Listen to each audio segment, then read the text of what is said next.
Soy Javier Almendros y este es el podcast 214 para ponernos al día de lo último que ha ocurrido, ¿no? En casa New England, casa Patriots.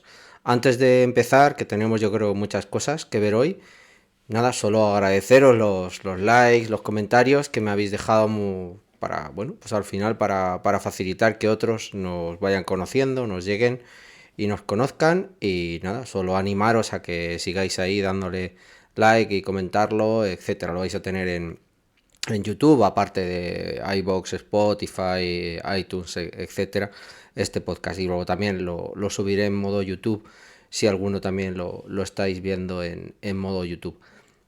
Cuando estéis escuchando esto, más o menos, dependiendo de cuándo lo estéis escuchando, más o menos New England estará a 2 semanas de comenzar la pretemporada y ya básicamente tener fútbol americano de verdad, entre comillas de verdad, porque bueno, la pretemporada es un poco particular, pongámoslo así. Es curioso que solo quedan 2 semanas para tener fútbol, para ver fútbol, algo más de verdad, que no sea simplemente jugadores, plantilla, etcétera. Madre mía, ¿no? ¿Cómo ya ha pasado todo este tiempo? Es muy, muy curioso cómo de repente estamos ya en el verano, estamos solamente a 2 semanas. El 25 abriremos ya entrenamientos con espectadores, con público en general, al menos serán 2 semanas las que podrá acceder el público. Luego ya probablemente se visite Green Bay y luego la tercera semana Green Bay y la cuarta semana yo creo que vamos a ir a Titans, a Tennessee, y jugaremos esos 2 partidos de pretemporada. Quedarán más o menos luego unas 2 o 3 semanas después de todo eso para comenzar la temporada ya de verdad, ¿no? Ese primer partido la segunda semana de septiembre contra el subcampeón, ¿no?, de esta liga, los Philadelphia Eagles. La visita a Green Bay es algo nuevo, no sé si por Aaron Rodgers o, bueno, es un candidato típico. Normalmente se suelen usar candidatos de NFC con los que no te vayas a enfrentar. Hemos estado muchas veces entrenando con Filadelfia o con Nueva York.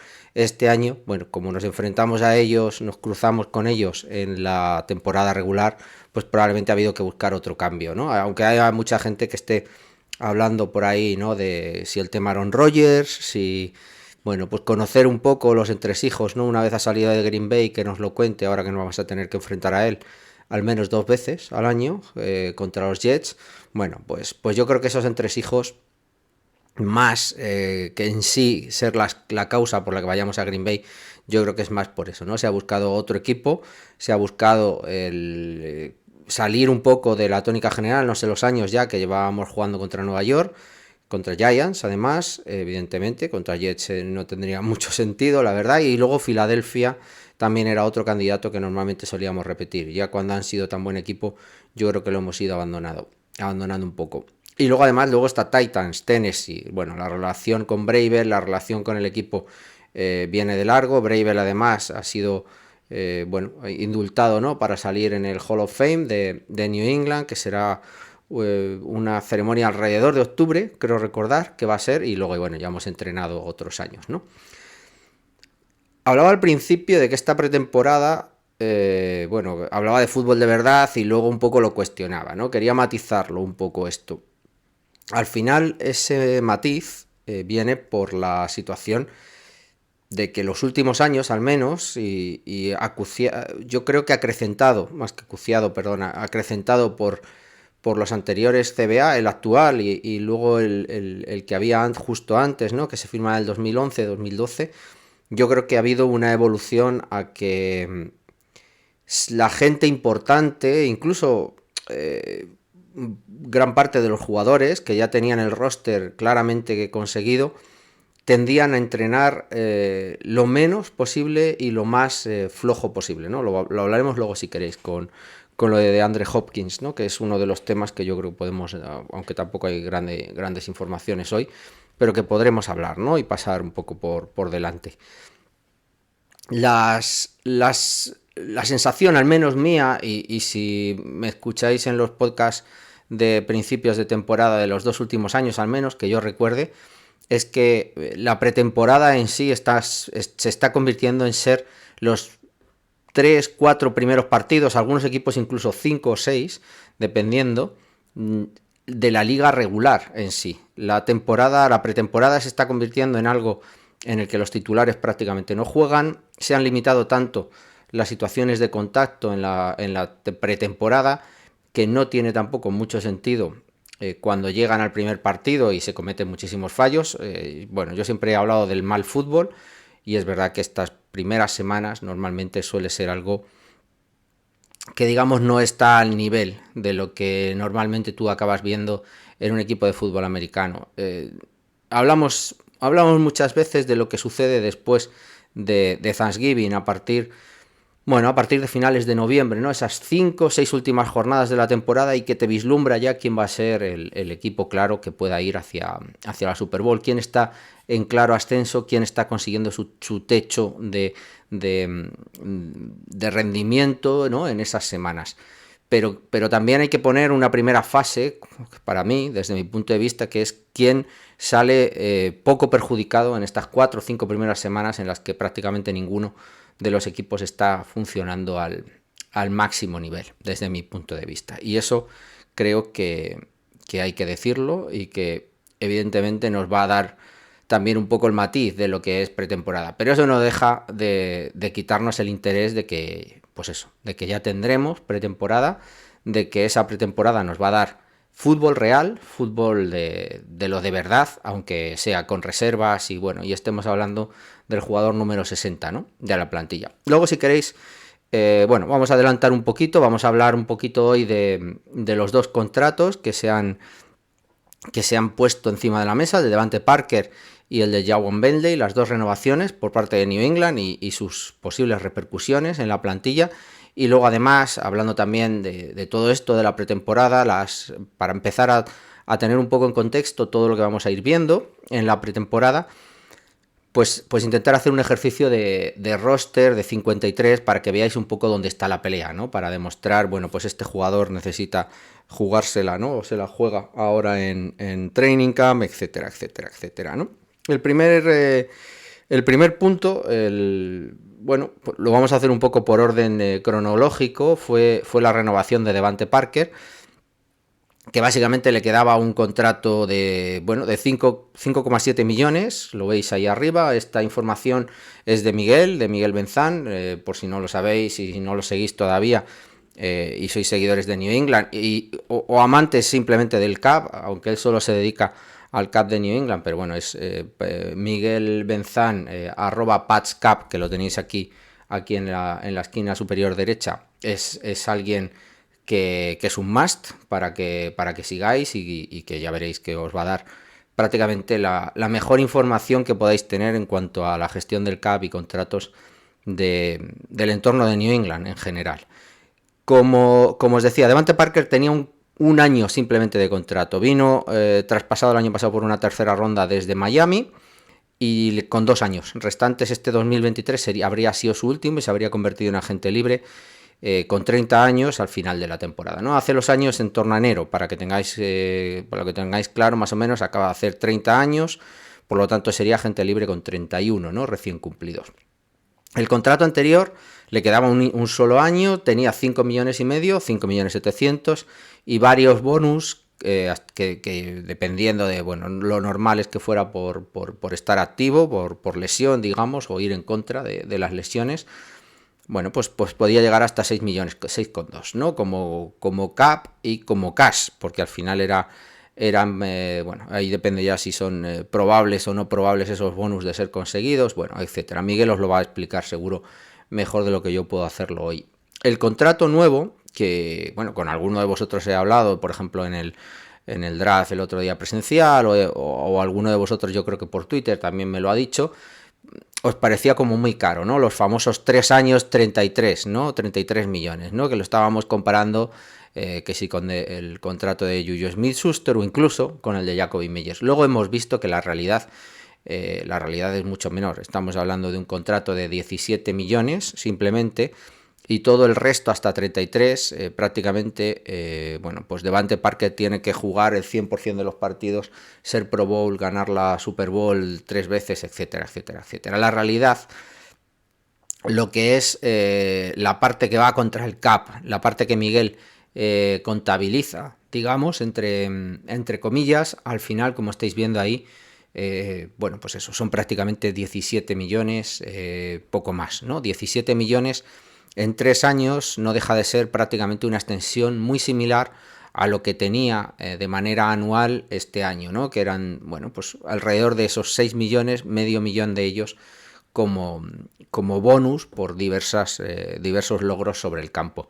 Su salario se queda en algo más pequeño de lo que tenía, y lo que básicamente se le compensa, y eso ahí yo creo que sí que se le da un cierto aliciente, es en la parte de signing bonus, que al final está garantizado. Lo que veis en azul claro es la parte garantizada. Se le ha garantizado que no tenía nada en este último año, suele pasar además, que lo podéis ver también en el 2025, ya no tiene nada garantizado, porque ese 1.500.000, aunque esté dado en 2025 o que cuente contra el CAP de 2025, suele darse en adelantado, ¿no? Ahí, dependiendo de los contratos, se puede anticipar o no se puede anticipar ese 1.500.000 que tiene de signing bonus, se puede anticipar en los años, bueno, que no tiene por qué ser el 2025, que normalmente suele ser antes. Como os decía, para concretar, se le ha dado un salario que más o menos está en el entorno de los 7,5 millones en 3 años, un signing bonus que son 4,5 millones, y luego otros 4 millones prácticamente, 4,5 millones más, como veis son como un grupo de 7 millones y pico, y luego 2 grupos de 4,5 millones, que corresponderían a bonus por estar en la plantilla y por conseguir ciertos logros, y luego el famoso signing bonus que os he dicho. De todos estos, esto es lo que suma los 17 millones que fácilmente o que son conseguibles, digamos, con un rendimiento similar al que ha tenido en esta última temporada. Tiene que luego ganarse, por supuesto, estando sano, el ser parte del roster, porque al final estos 900.000 que tienen 2023 o el 1.700.000 que tienen 24 y 25 es básicamente dividir por el número de partidos, que en el caso de 2024 y 25, como veis, 1.700.000, 17 partidos son básicamente $100.000 por cada partido que esté en activo, ¿no? Que no esté lesionado o que sea un healthy scratch. Por lo tanto, si ponemos en contexto, tenía un cap de 6 millones y un salario de 5,7 más bonuses por medio millón. Este año le estamos dando entre signing bonus y salario alrededor de 3 millones, que se van a convertir en hasta casi 5 los otros 2 años, más mucho más de bonuses. O sea, si tú estás sano, si estás en el roster, si estás jugando, ese signing bonus que es de medio millón este año te va a convertir en 900 este primer año, porque bueno, te hemos dado el signing bonus y normalmente se baja el primer año, y luego 1.700.000 y 1.700.000, ¿no? Al final,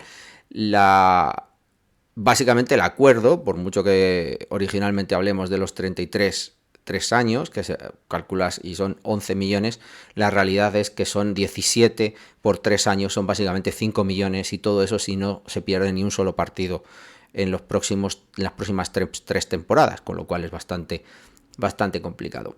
El acuerdo deja muy claro para mí varias cosas. La parte garantizada básicamente son 9 millones, con lo cual sobre 17 que os decía, prácticamente son un poquito menos de 2 años lo que tú vas a tener, entre comillas, como dinero garantizado, entendiendo que son a 5 y pico cada año. O sea, básicamente lo que se le ha hecho es una extensión de el contrato de 2 años, pero realmente están apostando por este año, dártelo garantizado, lo que no tenías absolutamente nada, por si acaso te cortaban, etcétera. Yo creo que es un tema, una apuesta de confianza por el jugador, un premio por su esfuerzo, un seguro a él para que esté cómodo este 2023. Se le asegura también un dinero en el 2024 que al final son prácticamente, bueno, pues 4.700.000, 4.800.000, que aún así es un dinero asumible si mañana hubiera que cortarle, o yo creo que va a ser más fácil traspasarle, porque va a ser un contrato tan sumamente positivo que algo vas a sacar, ¿no? Cualquier equipo va a poder asumir 4 millones y pico de salario, cuando realmente ni siquiera son 4 millones y pico. El millón y pico de signing bonus se lo va a comer New England. O sea, el dinero muerto en caso de traspasarlo en 2024 al final sería 1,5 millones. Son valores muy normales. 3.200.000 con una posibilidad de que pudiera llegar hasta 5 millones es un valor muy normal. Si el jugador está bien y hay que traspasarlo, se va a poder traspasar sin ningún problema. Entonces es un contrato para mí de 2 años, de 9 millones. Es verdad que se le adelantan este año casi 7 con su salario más el signing bonus. Él tiene un dinero este año, pero y el año que viene, 2024, bueno, estás apostando a que lo tienes firmado, lo tienes seguro y él está cómodo porque aún así le quedaría un año más, o sea que él puede seguir rindiendo. Para mí es un premio, es valorar su esfuerzo, es asegurarte su rendimiento en 2023 para que no tenga que pensar en que va a ser agente libre a final de año y que, bueno, pues que tiene que asegurarse ese estar en el campo que podrías tener como agente libre.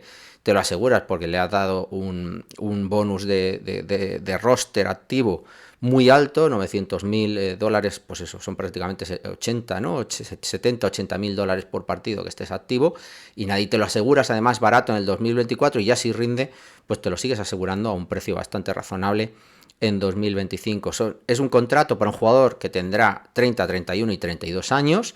Bueno, pues te ahorras además este año 2 millones en el cap, 2 millones y pico, sin más, ¿no? Para mí, que muchos andáis ahí, que si tiene que ver con DeAndre Hopkins, que si estamos haciendo hueco, que si no. Bueno, Miguel lo tiene puesto yo creo que mejor que yo y he explicado 1000 veces y él lo ha dicho 1000 veces. Tú a DeAndre Hopkins lo puedes firmar, ahora mismo estamos en el entorno de 16 millones de cap libre. Tú lo vas a poder firmar a DeAndre Hopkins al final, entendiendo que va a ser un contrato multianual y entendiendo que va a tener bonuses, pues probablemente por 5, por 6 millones de cap no va a tener más impacto, aunque luego él evidentemente sí que esté anualmente en unos ingresos relativamente cerca de los famosos 15 millones que tiene Beckham, pero evidentemente tú no estás liberando cap para meter a Hopkins en el... Si mañana hubiera que firmar a Hopkins, se puede firmar sin hacer mayores actividades. Tú vas a necesitar ganar cap y ganar hueco para el resto de actividades que vas a necesitar tener de aquí a que comience el primer partido de la temporada, que son básicamente unos 10 o 12 millones que corresponden a 2 millones y pico para firmar a los 2 jugadores que hay pendientes de firma del draft, que son Keyon White y Cristian González. Vas a necesitar unos 4 o 5 millones más para toda la parte de gestión de Practice Squad y ascenso de esos jugadores a la primera plantilla, y luego vas a necesitar otros 5, 4, 5 millones un poco para asegurarte, bueno, pues si se me cae lesionado Pepito o fulanito y tengo que ir a un agente libre o subir y firmar a alguien más, pues eso es un dinero, porque al final el señor que se te lesiona puede tener su salario asegurado por lesión, con lo cual al ponerlo en IR o al cortarlo incluso no estás tampoco mitigando mucho una caída de cap, y sí que necesitas meter a un jugador y eso va a suponer un incremento de cap, es simplemente eso. Entonces es verdad que se necesitarían del orden de 12, 15 millones para todas estas actividades que os he dicho, de gestionar lo que queda por firmar de draft, Practice Squad y lo que son las rotaciones o los posibles problemas durante la temporada. Estamos por encima de ello, necesitamos a lo mejor un poquito más considerando la firma de DeAndre Hopkins, posible, pero no es ahora mismo un impedimento. No necesitas hacer hoy la firma de Devante Parker para que venga DeAndre Hopkins, para nada. Tú lo podrías haber hecho y haberte esperado a esta renovación varios meses, incluso haberlo hecho luego fuera una vez comenzada la temporada incluso. O sea, se ha hecho, y así lo tenemos que ver, básicamente porque se premia al jugador, se le asegura que esté tranquilo en este 2024, se le da un dinero para tenerlo asegurado y también el esté cómodo, que entiendo que por eso ha firmado un contrato, pues es relativamente bajo para un receptor más o menos con cierta producción, aunque lo veamos como lo vemos a Devante Parker, pero bueno, es un contrato de 4 o 5 millones, no es más. Y al final New England y él están cómodos con un contrato firmado y no jugando, digamos, un poco a año o un poco a que va a ser agente libre. De tal manera que así lo tenéis que ver. Devante Parker para mí es aunque podía haber esa discusión, yo veía cuando viniera de Andre Hopkins que Devante Parker había gente que veíais que podía ser el jugador que saliera. Yo, para mí, es más relacionado con Kendrick Bourne por juventud, por producción, por muchas cosas. Creo que puede ser Bourne el candidato si hubiera que sacar a alguno, que cada vez tengo ya mis serias dudas, y evidentemente creo que por ahí anda el tema, ¿no? Pero bueno, luego ya con lo de Hopkins, si queréis, le damos un poquito más una vuelta, sobre todo cuando veamos lo del roster, que yo creo que lo vamos a tener un poquito más claro.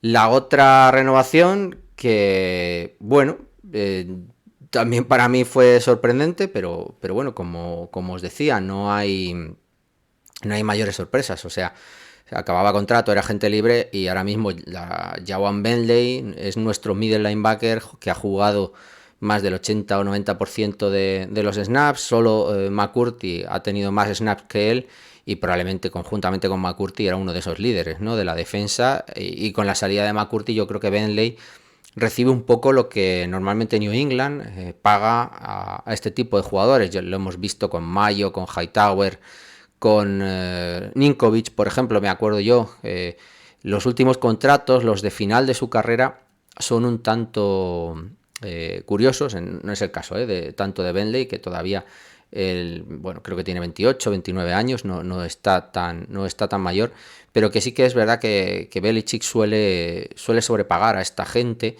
que son 2 o 3 personas, tampoco, pues eso, McCourty, lo hemos visto con Hightower en su último contrato también, que yo creo que no rindió a ese nivel. Ninkovic, que sí que rendía, ¿no?, pero se le pagó bien y de acuerdo a su producción. Solamente ya esos 2 últimos años, yo creo, de su carrera, esos 2 últimos años de contrato. Belichick es como pagador ya cuando ya te ha sacado todo, ¿no?, cuando ya te ha exprimido absolutamente todo. Fijaros, ¿no? Bentley, que os he dicho, en 2022 tiene un aportes a la plantilla del 80, del 90%, y es el middle linebacker titular, con esa responsabilidad, y prácticamente había ganado 4 millones y pico, estáis viéndolo ahí, y tenía un cap de 2 millones y pico, o sea, prácticamente nada. O sea, para un middle linebacker eran, bueno, pues no sé, debe ser de los peores pagados titulares, quiero decir, de los middle linebackers peores pagados. El contrato de este año era bastante similar, se le daba además muy poco dinero, porque bueno, solo tenía un salario de 2 millones, y bueno, luego tenía ciertos incentivos, pero bueno, es verdad que podía llegar hasta 5, pero bueno, el dinero que realmente iba a recibir seguro podía llegar a 2.700.000. Eso se mejora, se le paga un contrato que, entre comillas, pues supone una cierta cantidad de dinero, porque estás adelantándole, bueno, pues eso, le estás dando 7 millones este año, entre signing bonus, que son 6, y 1 millón y pico más que tiene de salario, que bueno, pues de que iba a ganar 2, le van a dar 7, bueno, pues es un incremento de salario, que básicamente es ese signing bonus, aunque le cae un poquito el salario, y luego además le metes como garantizado una parte, ¿no?, de lo que ya tenía del contrato anterior, pues que se lo mantienes, y le das además el salario garantizado de 2024. Entonces, es un contrato en el que le estamos dando pues alrededor de 18, 20 millones, tampoco mucho más. Es una media de 6, 7 millones, con un garantizado de, pues eso, igual, muy parecido a lo de Devante Parker, casi esos 2 años. Le estás dando más dinero porque, bueno, pues un poquito más, tampoco gran cosa más, realmente, y te estás asegurando realmente otra vez de nuevo una posición que es tremendamente importante. Bentley ha sido, al menos durante prácticamente 3 años, un jugador con muchísimas críticas por nuestra parte, perdido completamente en el terreno de juego, a la sombra de un Hightower que le cubría mucho tiempo esas deficiencias, y que de repente pues se le hizo la luz, se convirtió en un linebacker de Belichick. Evidentemente no esperemos tampoco un jugador de rango, ni un tío, pero sí que está dando un rendimiento muy por encima de estos contratos que te estoy hablando de, bueno, pues con el mínimo prácticamente de salarial de 1 millón, con un signing bonus de 800, con valores, estaba jugando prácticamente con contratos de mínimos, no de mínimo, porque eso es siquiera sin signing bonus, pero sí por contratos con salarios mínimos, ¿no? Y ahora mismo pues se les sube un poquito. Es verdad que se le echa mucho dinero hacia atrás, con lo cual veremos a ver, ¿no? Si es capaz de conseguir esos 5 o 6 millones que tiene para conseguir en el 2025, que ya tendrá una edad. Y al final yo creo, como os decía también con Devante Parker, se le amplía, se le da una seguridad, se le da además se le amplía un contrato que se acababa este año, se le dan 2 años más, garantizándole este año que iba a jugar y que no lo tenía todo garantizado, y además un año más garantizado. Se le está dando, digamos, un añadido de 2 años, con total un contrato de 3, más el garantizarle los 2 primeros años. Es tremendamente barato, ¿no? Al final estamos hablando de una media de 5 millones por año para un linebacker que es titular y que, pues eso, que es que un middle linebacker titular han estado ganando más de 10 millones, ¿no? Si vemos el contrato, por ejemplo, de Hightower. El impacto de Bentley, evidentemente, no es el de Hightower, que tenía ese clutch, ¿no? Para luego conseguirte las jugadas en el momento idóneo, y tiene jugadas memorables, ¿no? En cada una de las últimas Super Bowls yo creo que hemos ganado. Y evidentemente Bentley no es ese jugador, no llega a ese nivel, pero es nuestro linebacker titular, nuestro middle linebacker titular. Prácticamente detrás de él hay muy poquito, le echaremos luego un vistazo con la gestión con la proyección del roster, y ya está, ¿no? El impacto en cap es muy baja, bajando prácticamente $200.000. De nuevo vuelvo a decir lo mismo, no tiene nada que ver ni para firmar a Hopkins, ni a Dalvin Cook, ni a nadie. Es simplemente que se está trabajando en la plantilla de 2024. Como veis, se ha garantizado el dinero de 2 jugadores que evidentemente uno es claramente una clave de este equipo, una parte fundamental de este equipo, como es Bentley, y el otro Parker, aunque puede haber más dudas, pues evidentemente las oficinas lo ven de otra manera diferente a todos vosotros, o me incluyo a mí, que tenía también dudas. Yo soy menos crítico a lo mejor con Parker, pero que evidentemente sí que lo ven como algo necesario, ¿no? Y al final tenemos que ver estas 2 renovaciones simple y llanamente como un ejercicio de construcción de plantilla de 2024. Cuando tú te pones a ver que prácticamente solo los rookies, Thornton y los 2 rookies firmados este año, de Mario Douglas y Kayshon Boutte, solo esos 3 jugadores realmente creo que tienen contrato hasta el año que viene. No sé si Trey Nixon, alguno de este tipo, pero ya está. Juju también, pero Bourne estaba fuera, Devante Parker estaba fuera, básicamente, ¿quién más estaba fuera? Kendrick Bourne, Devante Parker. Bueno, que te quedabas simple y llanamente con Thornton y con Juju Smith como claros miembros de roster en contrato como receptor para el año que viene, cuando normalmente New England suele llevar entre 5 y 6 receptores. O sea que hay que ponerlo también eso en contexto, ¿no? Que creo que la situación ahora mismo es que había mucho cap para el año que viene, había muchas posibilidades de empezar a construir plantilla el año que viene, y las oficinas ven claramente que Parker y Bentley son parte de esa idea que tienen de plantilla para 2024, sin más, ¿no? Y aquellos, brevemente, ¿no? Para no daros la vara, aquellos que no veis la firma de Parker, que no veis, que ponéis un poco las dudas, ¿no? En si Parker es realmente o no es realmente, tenemos que poner que no tenemos un jugador como Parker. Parker es ahora mismo la única opción para mí clara, que cumple 2 funciones para mí hoy, Parker, que es el jugarte en profundo, en una go limpia, que evidentemente sí podréis decir que no consigue separación, pero en balones divididos, con back shoulder, con balones que tienes que tirar arriba y bajarlos, evidentemente está siendo una amenaza. Está siendo además bastante resolutivo, cosa que, por ejemplo, hablábamos de Enkir Harry, que nunca llegó a ser. Esos balones divididos, que también es un plus en 1 contra 1 cuando tú estés en la Enson, que lo fue el año pasado, creo que con 5, con 6 touchdowns, es evidente que nadie más en la plantilla lo tienes. Tú ahora mismo, para jugarte en profundo, la única apuesta, entre comillas, es la de Tyquan Thornton, y es otro tipo de jugador, más en velocidad, de ganarte por separación, etcétera, y con muchísimos problemas de manos el año pasado, ¿no?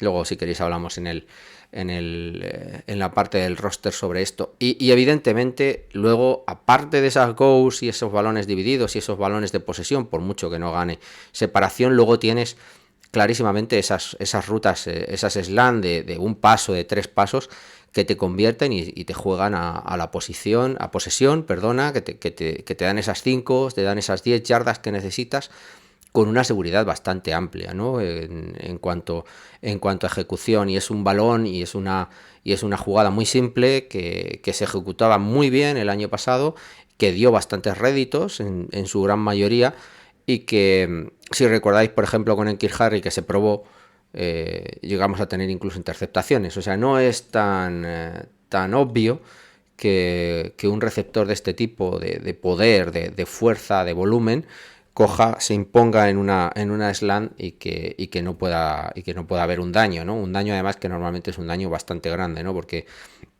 está aislado en el exterior y muchas veces ese tipo de interceptaciones se convierten en pick six, como pasó con lo de Enkir Harry. Por lo tanto, nos está dando dos cosas para mí claras que ninguno de los otros receptores que tenemos, o casi ninguno, nos puede aportar. Entonces, por lo tanto, Devante Parker, entendiendo como receptor 1 lo que Devante Parker es, no que nos va a dar 1000 yardas, no que nos va a dar 10 touchdowns, no que se va a poder superar y estar por encima de todos los receptores, de todos los cornerbacks que tenemos en esta liga, y nos vamos a enfrentar a ella, pero sí que vamos a tener como una amenaza para extender el campo en vertical, y luego para jugar cierto juego de posesión corto, de control, que evidentemente otro jugador no nos puede dar. Y por ahí parte la base. ¿Eso vale 5 millones? Pues para mí vale 5 millones. No tienes tampoco mucho más con lo que competir. Yendo un poquito ya, y ya le damos, y si continuamos, si queréis, a la parte de la proyección del roster pre-training camp, y para que vayamos viendo por dónde pueden ir las batallas. Voy a empezar, si queréis, por los receptores. Aquí este es un depth chart, pero yo tengo aquí ya mis jugadores cortados, o qué plantilla creo que vamos a llevar.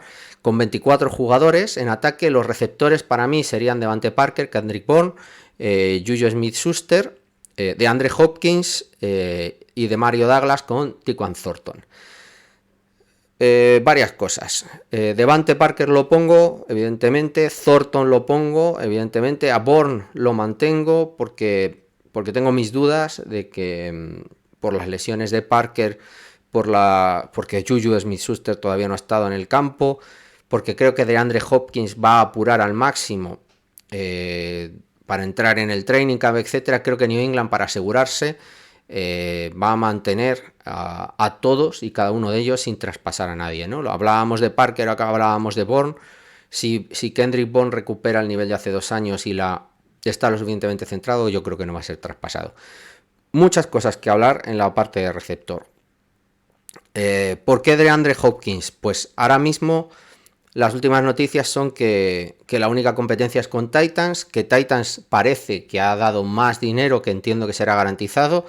El total de los, entre comillas, bonus, o sea, la posibilidad de conseguir más yardas, touchdowns, más logros que le aporten también más dinero, parece ser que puede ser el de New England. El contrato, por eso dicen que estamos por encima, o sea, lo que ha trascendido, lo que parece que hay, es que Titans tiene más garantizado, que ha apostado, digamos, más seguro. New England, probablemente, conociéndoles, le habrán dado algo con mucho más variables, aunque el monto total será más grande, ¿no?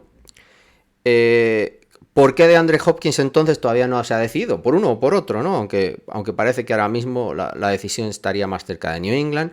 ¿Por qué no se ha decidido? Pues yo creo que por 2 cosas, claramente. Una, por esperar a ver si viene un Kansas, un Filadelfia o un Dallas, un un equipo mucho más grande y con mucho más potencial y mucha más capacidad sobre el papel en la pretemporada de lo que puede ser New England durante esta temporada. Esa es una.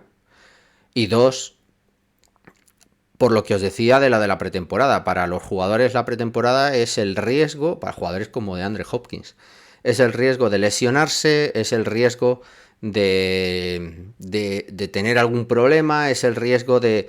Bueno, es el riesgo de entrenar por encima probablemente de tus necesidades, de lo que tú quieres, de ese esfuerzo, ¿no? Ellos entrenarán todos, tendrán su entrenador y entrenarán a diario, no digo que no, pero al final no tienen que hacerlo con unas órdenes y siguiendo una estricta vigilancia más las actividades que pueda haber, eh, simplemente no firmando y por lo tanto no tienen por qué estar en un training camp. Por eso que creo que DeAndre Hopkins aguantará y aguantará probablemente al menos, yo desde mi punto de vista, el punto crítico es esos primeros entrenamientos conjuntos. Primero os he dicho que era el de Green Bay, tercera semana de agosto. Yo para mí ahí creo que es el matiz, ¿no? En el que tú ya empiezas a tener realidad. Te estás haciendo unos contra cornerbacks de verdad y empiezas ya también a tener una práctica. Los entrenamientos, el partido es el primero, será mucho más flojo, pero sí que empiezas a tener en los entrenamientos ya un desarrollo, ¿no? de tu juego, ¿no? De tu desarrollo ofensivo, de tu playbook, etcétera, etcétera. Os he explicado lo de Juju, os he explicado por qué creo que va a estar Kendrick Bourne y Devante Parker. De Mario Douglas, creo que de Mario Douglas, que sería el sexto receptor, que normalmente es Matthew Slater, en este caso, si incluimos a Matthew Slater, estaríamos hablando de 7. De Mario Douglas para mí va a estar porque creo que va a ser el retornador.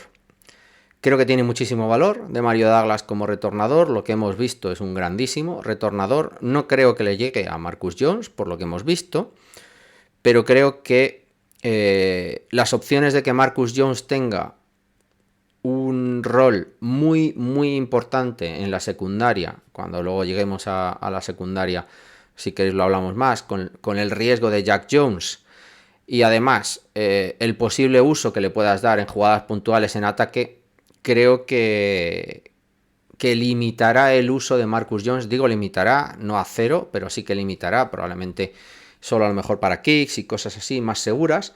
Limitará muchísimo el uso de Marcus Jones como retornador. Y por lo tanto creo que de Mario Douglas, que como retornador está siendo probado y parece que está funcionando, aunque no está saliendo tan bien como receptor, pero bueno, tiene que llegar el momento también, creo que puede ser la persona indicada.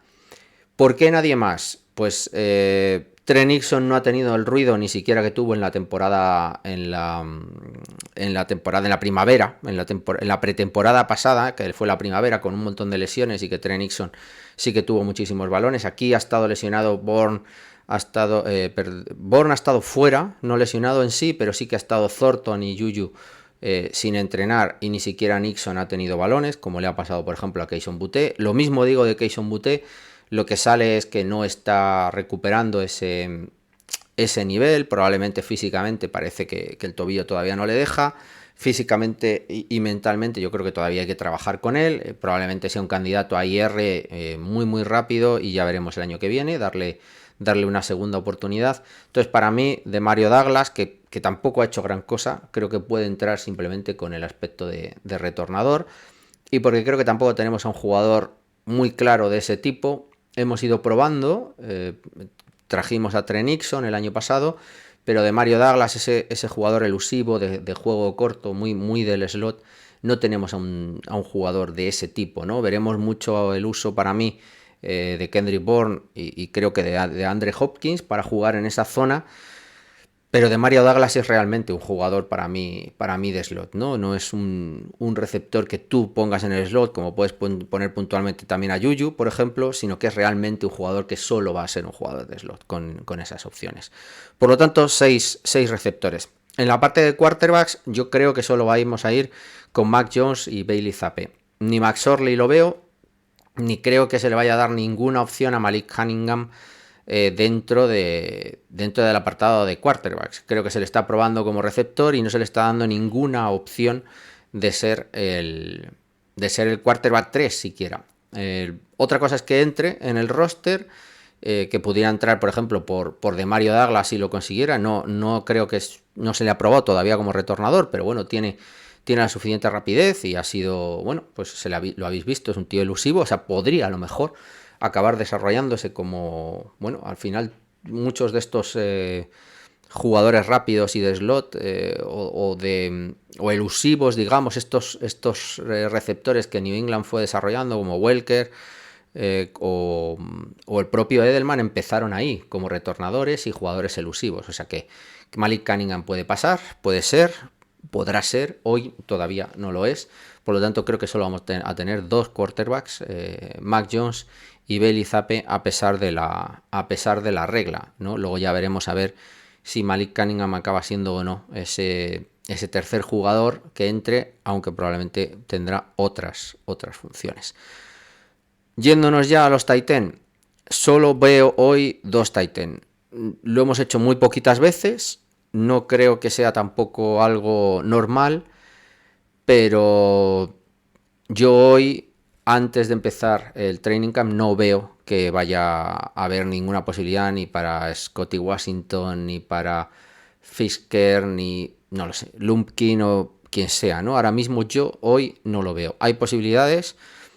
Si entra un tight end, probablemente Demario Douglas se caería desde mi punto de vista como receptor, o habría un traspaso, ¿no? También como con la parte de receptores. Normalmente cuando llevas con 3 tight ends como Gesicki, uno de ellos que te puede dar la opción de ser un receptor en algún momento, pues bueno, pues puedes andar compensando. Por eso he metido más receptores y menos tight end, porque no lo veo, ¿no? Creo que Hunter Henry, Gesicki, bueno, pues eso, ¿no? Y recordar cuando os he hablado que Bill O'Brien no le gusta jugar con fullback, evidentemente le gustará bloquear, pero debe estar cómodo, ¿no? Con lo que tiene. A lo mejor juega con formaciones jumbo, ¿no? Cuando haya que bloquear, porque para eso tiene gente, ¿no? Con gente importante, yo creo que puede meter de los rookies, por ejemplo, CD Sow o Antonio Maffey, los puede meter como extra, ¿no? En esa función, ¿no? de jumbo y tener una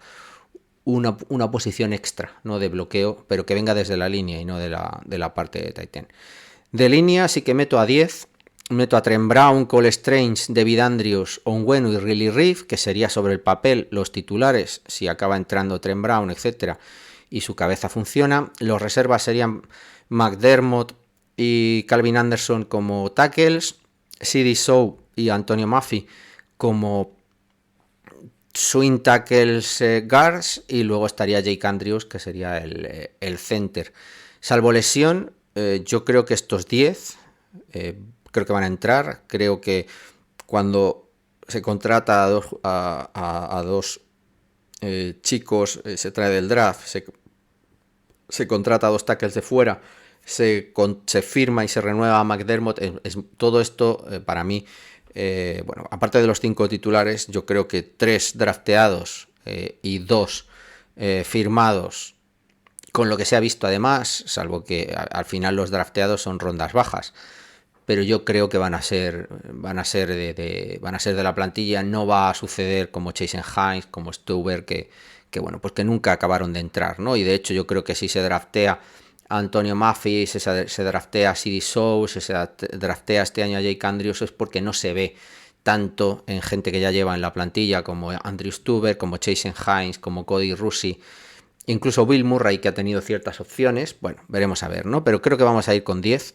hombres de línea. Normalmente eran 8 históricamente. Cuando el cambio de regla, cuando puedes llevar 2 hombres de línea más como activos, pues ya se metieron más hombres de línea en el roster de 53, subió ese porcentaje. Bueno, yo creo que vamos a ir con 10 y los nombres que os he dicho. Y el apartado de running backs es muy fácil, ¿no? Stevenson, Pierre Strong y Kevin Harris son clarísimos, y Montgomery evidentemente ahora mismo está incluso por delante, yo creo, que de lo que puede estar Pierre Strong o Kevin Harris. Ahí aparece el 2 y coincido, ¿no? en ese razonamiento. Ahora mismo para mí es el 2. Y puede ser también un elemento discordante en lo que os estaba comentando de receptores. Si a Montgomery, como parece, lo están viendo realmente como receptor, Si lo pueden ver, por ejemplo, como retornador, porque va a ser también parte de equipos especiales, pues a lo mejor esa posición de Demario Douglas o la salida de Kendrick Bourne son más sencillas, ¿vale? Y hablo de la salida de Kendrick Bourne por la renovación de Devante Parker, ¿no? Porque también lo hemos hablado, podría haber dos. Con lo cual, 24 jugadores de ataque, yo creo que sin sorpresas, no sé si esperabais tampoco alguna cosa más. Ahí va a haber cierta pelea, yo tengo todavía la esperanza de que Kayshon Boutte se espabile, de que Demario Douglas se espabile, tener también claro a ver qué pasa con Trey Nixon, que bueno, que fue también ahí la esperanza, ¿no? Y ver el desarrollo de Malik Cunningham, aunque yo se lo veo a más largo plazo. En la línea también hay que estar atentos, ¿no? Los Stuber, Jason Hines, que fueron las apuestas del año pasado, a priori no eran malos. Vamos a ver si consiguen recuperar, ¿no? Y aunque normalmente Belichick suele darle prioridad a mantener a los jugadores nuevos porque todavía tienen el potencial de desarrollo, y hay que estar atentos a Bill Murray porque ha tenido oportunidades con la ausencia de un bueno, ha entrado muchas veces por delante de Antonio Maffi, porque CD Sow ha sido usado al estar fuera también Trent Brown como tackle. Así que bueno, Bill Murray ha estado también ahí en ese segundo grupo, y puede ser también y dar la pelea. Y luego hay cuatro Titans ahí, y si alguno de ellos acaba haciendo algo mínimamente, lo normal es que consiga la tercera posición, ¿no? He dado dos porque creo que ninguno de momento ha demostrado nada. Dudo de Fixer cuando fue Titan número 1 en Tennessee varios años después de la salida de Jono Smith y no consiguió hacerse con absolutamente nada. Matt Sokol y Scotty Washington ya han estado en la plantilla con relativo poco éxito. Queda la duda de Lampkin, simplemente, para mí. Y luego en running backs y en quarterbacks yo creo que tampoco hay mucha historia que ver, con una pena que puede ser la de J.J. Taylor, pero lleva 3 años, ¿no? Y no consigue, ni siquiera el año pasado, cuando Damian Harris se cae ya lesionado y empieza a entrar Rhamondre al 100%, prácticamente está como activo 3-4 partidos y luego ya empieza a tener snaps, los pocos que se le quitan a Rhamondre los empieza a tener Pierre Strong o Kevin Harris, ni siquiera J.J. Taylor ya estaba por detrás. Así que para mí muy claro. Defensa, vamos con la defensa. La defensive line para mí es Dietrich Wise, Keyon White, el rookie, y luego Gotcho, Barmore y Lawrence Guy. Eso para mí es clarísimo, a expensas de ver qué pasa con lo de Lawrence Guy. Está claro, el año pasado DaMarcus Mitchell consigue ahí entrar in extremis. Yo este año continúo apostando por Equale, y entiendo que además por eso ha venido también Keyon White, ¿no? Porque no lo tienen tan claro. El año pasado entró DaMarcus Mitchell, el año anterior creo que fue Sam Roberts. Bueno, tenemos ahí ciertos jugadores que acaban entrando, que están ahí en la plantilla, pero cuando se draftea a Keyon White en la segunda ronda es porque todo ese final, ¿no? Esos que entraron ahí por los pelos, probablemente pues no han demostrado tampoco gran cosa. Pero bueno, van a pelear, evidentemente.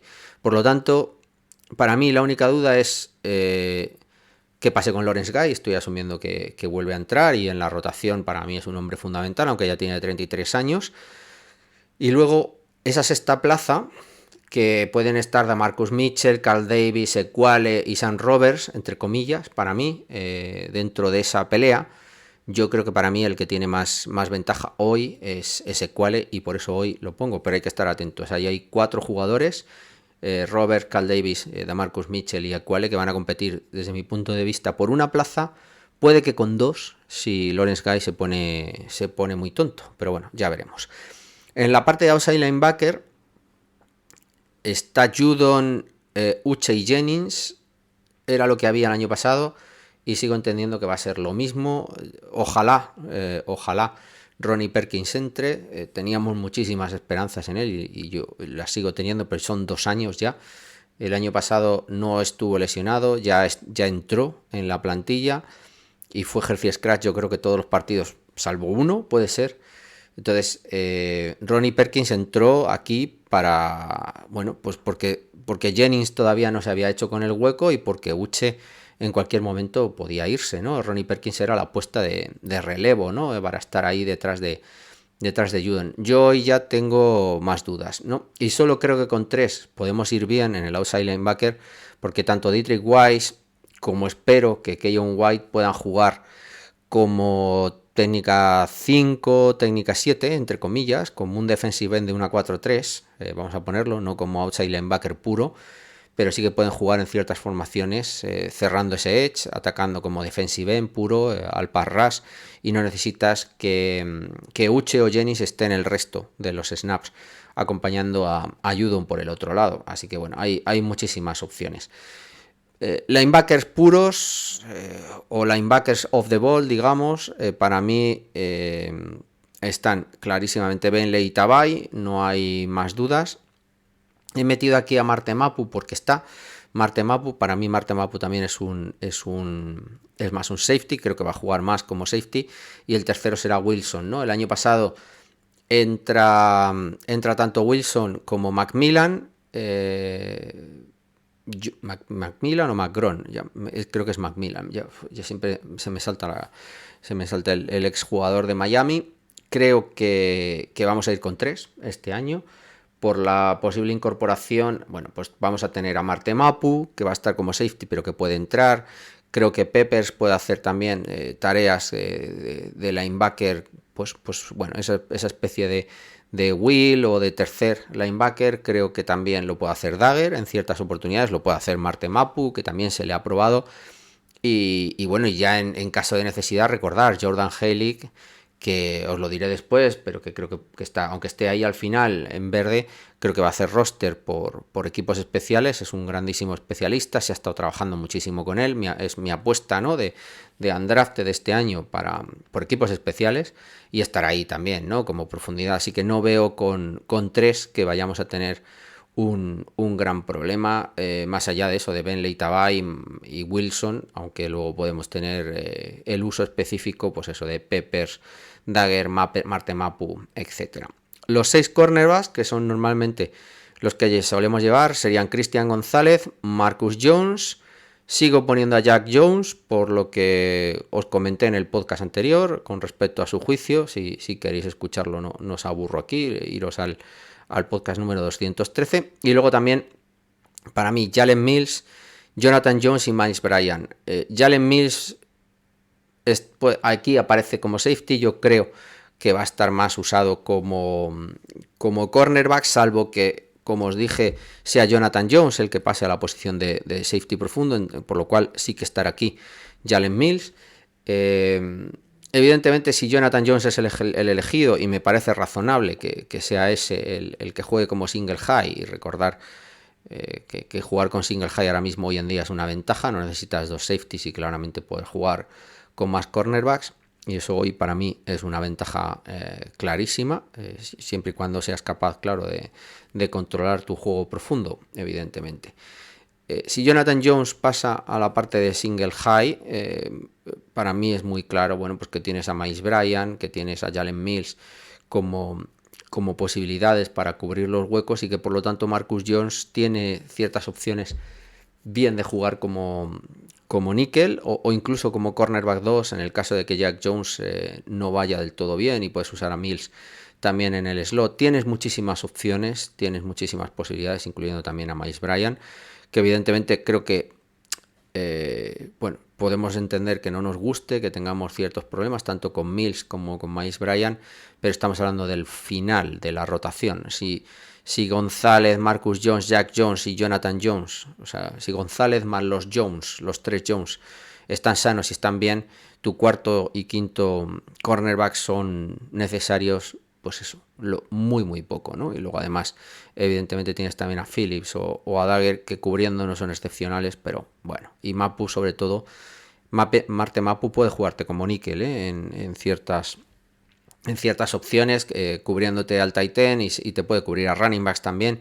Es un tío que en cobertura es una maravilla, igual que Wilson, ¿no? Es donde yo creo que funcionan mejor. Entonces, bueno, no nos cerremos esas fronteras de este es un cornerback, este es un safety, este es un linebacker. Gente como Mapu lo podemos ver jugando como cornerback, lo podemos ver jugando como Will o como dólar safety extra, o lo podemos ver jugando de muchas maneras, y esa es un poco la ventaja que tiene Mapu sobre muchos del resto que hemos visto, y es lo que nos ilusiona, ¿no?, de su juego. Tenemos a Dagger también libre.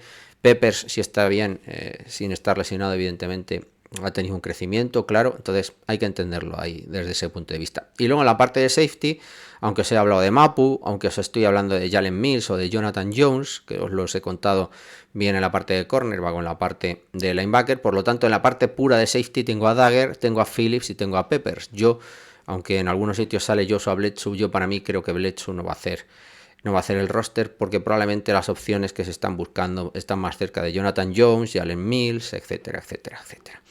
Son 22 jugadores, 22-23, los que tendríamos en el apartado defensivo. Y puros, especialistas puros, de los que solo van a jugar probablemente equipos especiales, estaría el Panther, Bryce Baringer, aunque ojo, porque ahí va a haber pelea. Dos rookies, tanto de Panther como de Kicker, pues ya veremos, a ver por dónde sale, porque tienen competencia. Bryce Baringer ha tenido competencia en esta primavera con Corliss Whiteman, no lo ha hecho del todo mal en los entrenamientos de primavera, o sea que tiene que llegar y ganarse el puesto, si no ya veremos. No habría para mí mucha sorpresa si ahora mismo hoy hubiera que hacer el roster y fuera Corliss Whiteman el que consigue la posición de Panther. Todo el mundo está poniendo a Chad Ryland porque es el drafteado y etcétera por encima de Nick Folk, pero ojo, ¿no? Nick Folk ya lo conocemos, es el ave fénix, no acaba de morirse, no acaba de desaparecer, y revive a pesar de la edad y de las lesiones. Joe Cardona yo creo que sí es el tío más claro. Aquí, como veis, siguen poniendo como retornadores a Marcus Jones, pero bueno, ya lo hemos hablado, probablemente para mí está más cerca de Mario Douglas en las dos posibilidades, y recordar también que os he hablado de los kicks, que para mí Ty Montgomery puede ser también uno de los candidatos. Ahí sale Pierre Strong, bueno, veremos a ver. Isaiah Bolden yo creo que no hará la plantilla. Y luego, como especialistas puros, jugadores que simplemente hagan roster, no como especialistas, pero sí como jugadores puros de equipos especiales, estará Brendan Scholler, clarísimamente. Ya lo vimos el año pasado, uno de los mejores. Chris Ward, que ha venido como linebacker de Detroit también como especialista de equipos especiales. Jordan Haley, que ya hemos hablado de él. El linebacker de Appalachian State, que se lo ha traído Cam Akers, pues un jugador que no tenía futuro, que no había jugado prácticamente nada como linebacker, pero que se habla de él como un grandísimo jugador de equipos especiales. Y el propio Matthew Slater ha estado toda la primavera trabajando con él, o sea, por eso lo pongo aquí hoy. Y por supuesto nuestro capitán, ¿no?, Matthew Slater. Esto haría los 53 y os da un poco también la visibilidad de lo que podemos tener en ese juego, en esas peleas antes de la pretemporada, porque bueno, va a haber más peleas ahí en equipos especiales. Puede todavía entrar gente como Calvin Munson, Terence Hall. Bueno, hay nombres por ahí que os sonarán, de los que probablemente hablemos cuando vaya llegando toda esa pelea de pretemporada. Esos nombres que luego ya, una vez hecho el corte de 53, hablemos muy poco más de ellos, pero bueno, que tienen que estar ahí. Así que nada, aquí me despido, aquí tenéis el podcast. Como os he dicho al principio, ese like o el comentario viene bien, yo creo, para que toda esta gente nueva que vaya uniéndose a esta fiebre que tenemos nuestra de la NFL, pues que nos vayan conociendo y vayamos compartiendo, y cada vez seamos más. Y nada, simplemente despedirme. Bien el tiempo vacacional, yo voy a intentar continuar grabando, pero bueno, si alguna semana no grabo, no me ha pasado nada, simplemente que o bien no hay de qué grabar, o bien es que ando por ahí de vacaciones, sin más. Pero sí que intentaré dar más contenido cuando llegue Training Camp, si me es posible. Así que nada, chicos, buena semana, hasta luego.